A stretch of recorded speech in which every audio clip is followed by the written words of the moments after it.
Greetings, YouTube. I apologize for the poor lighting. Mandarin's here, and she likes to be in videos. My wife and I got a chance to see the 2015 film Goosebumps with Jack Black. Um, and I had been looking forward to seeing this. I finally got a copy that was just like $8. And I finally decided, okay, I can pull the trigger on an $8 DVD because I really want to see this film. I heard some good things about it, and I really liked some of the monsters I had seen in the trailer, and I was definitely not disappointed. There will be spoilers in this discussion of the film, so if you haven't seen it, you don't want any spoilers. Okay, you've been warned. Um, I like the idea of the new kid moving into the block. It's been done 100 times before, but I still think it was well done. The kid and his mom move into a really nice house. Um, she's the assistant principal of the school, and he has the same school he goes to, of course, because that's very neat and tidy. Um, his neighbors next door is a girl with a freaky, hyperactive, possessively defensive father, played by Jack Black. And I I really have come to love Jack Black. His ability to crank things to 11, completely throw himself into a role, immerse himself into it, even regardless of how absurd it is, and he just becomes that character, and he plays it so wonderfully straight, so honestly, even when he's being wildly absurd. And very few actors can do that. Bruce Campbell's another one that can do that. In fact, my wife and I mentioned him when we were watching the film. And so we get this new kid in the block. Neighbors a little weird.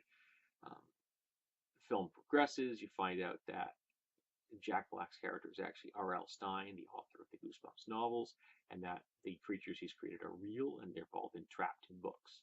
And through a bit of a mishap, one of them is released, and eventually all of them are released. And the town is now in danger from all these creatures, and they have to find a way of capturing them and sending them back to where they come. Now, the main character, Zach, is actually concerned that his Hannah, his neighbor next door, is being abused by her possessive, defensive father.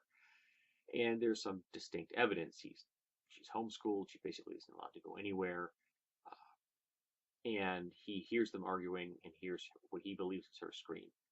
And he calls the police show up, and they just take the father's word that everything's fine. Now, real cops in the real world, even small town poor cops, and this wasn't that small a town, really. This was a pretty big high school. Um, would not leave a scene until they talked to the daughter, and that didn't happen. I realize this is a kids movie, but you've got BS gaslighting going on,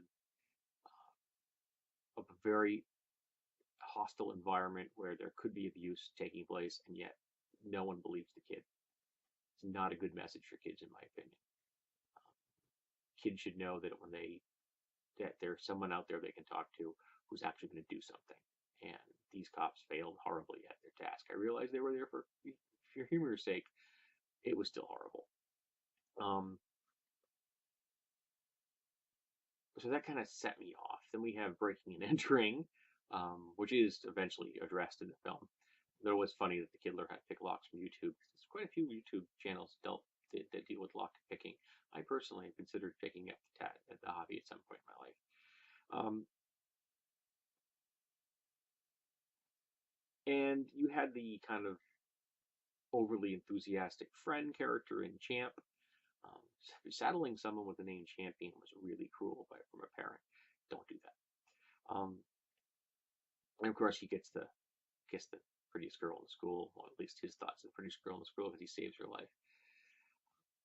Now, the creatures in this is what really drew me in, besides Jack Black. And they did a really excellent job. The evil gnomes were awesome. The werewolf was well done. It was interesting to hear a werewolf bark. I never really thought about that, a werewolf barking, but it makes perfect sense. And the abominable snowman was just unbelievably cool. So well done. Just great. The dummy Slappy was awesome. And it was a very good example of why dummies are creepy. Don't ever want a dummy in my home. Just not healthy things. Weird stuff. And at the end of the film, to save the town, R.L. Stine has to write a story which captures all of the monsters at once. Pardon me. And essentially, he has to write an entire Goosebump novel in an hour while on the run.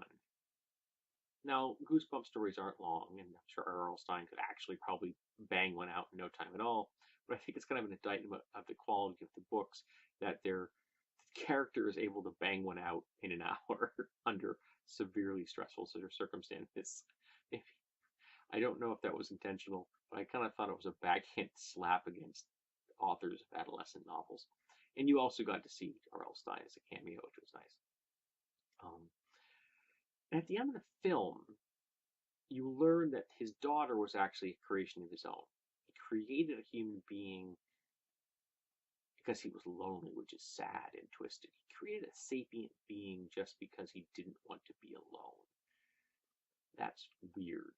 And then at the end of the film, he recreates her to the point where she is completely real and will go on with her life.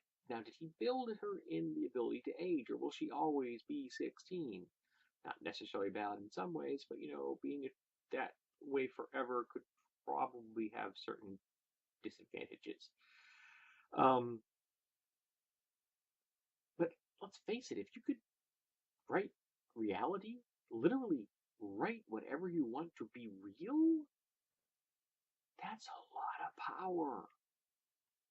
And I got a feeling that most people would find a way to use it that would be more entertaining than just coming up with create a fake daughter who has no past, who has no social security numbers, no birth records, no birth certificate, nothing.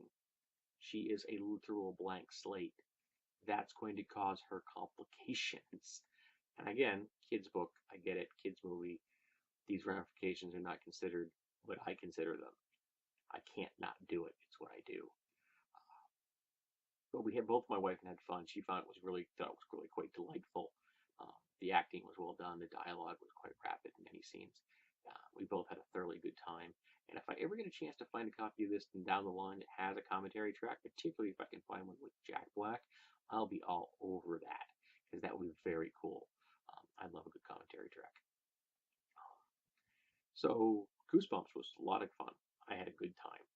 And it was nice to see all the different creatures, even if there were plot holes, for example, like an abandoned park that for some reason had power.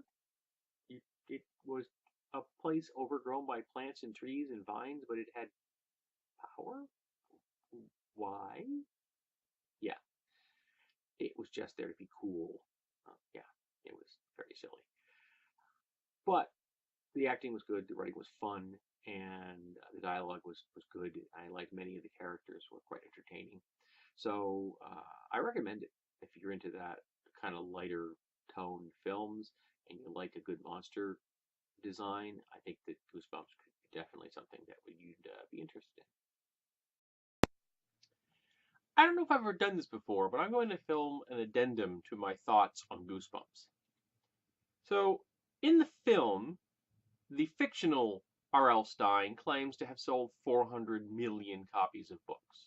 And in the real world, he's sold 400 million copies of books. And with his book sales and television rights and everything else attached to his properties, he's worth in excess over $200 million in the real world, which would mean the fictional R.L. Stine is also worth over $200 million. You're creeping up on $250 million. That's a fair amount of money. He could afford to put a vault deep under a mountain where there was a safe for each and every single individual book behind a combination. So that no one could ever, in the history of the world, open these things and let them free. Heck, when he was done putting them in there, he could fill the entire thing with cement, block it off, and walk away. And they would sit there forever. So keeping these things safe would be absurdly simple if he wanted to. No reason to keep them on a shelf. There just isn't. No reason to keep moving from town to town to town. And since he felt the fictional R.L. Stein felt he was lonely, he created a fictional daughter. Well, why did he do that? If you're going to create a fictional person, why don't you create a fictional mate? Which is a whole lot simpler to explain. You could just say my partner has agoraphobia and doesn't go outside. Much easier to explain than your teenage kid who never goes to school, who doesn't have a birth certificate, social security number, has no way to relate with the real world. Much simpler. But we can take this even simpler than that. You don't have to create fictional people. You could just date. That's an option. And if you really wanted a kid, you could adopt. Rich people get bulk discounts when it comes to adopting. Look at Madonna or Angelina Jolie. Okay? Adoption is not difficult when you're a multimillionaire. It just isn't. Yes, I know this is a kid's movie. I get it. And it was entertaining as a kid's movie. There has to be internal consistency. If we, the audience, allow slipshod writing to continue, we will get nothing but slipshod writing. No one will do good films because they know they don't have to. If you set the bar here, they're never going to go any higher. And having a film with this many logical holes in it, even though it's entertaining, even though it was fun to watch, is telling the creators of films that, don't work too hard, man. Don't work too hard. I was reading the other day, a book about Avengers, their allies and their enemies. I'll probably do a full review at some point. And one of the guys in it, some superhero dude, he got his superpowers by being in a windstorm. That's it. That's somebody phoning it in, folks. Yeah, really. It's really windy one day, and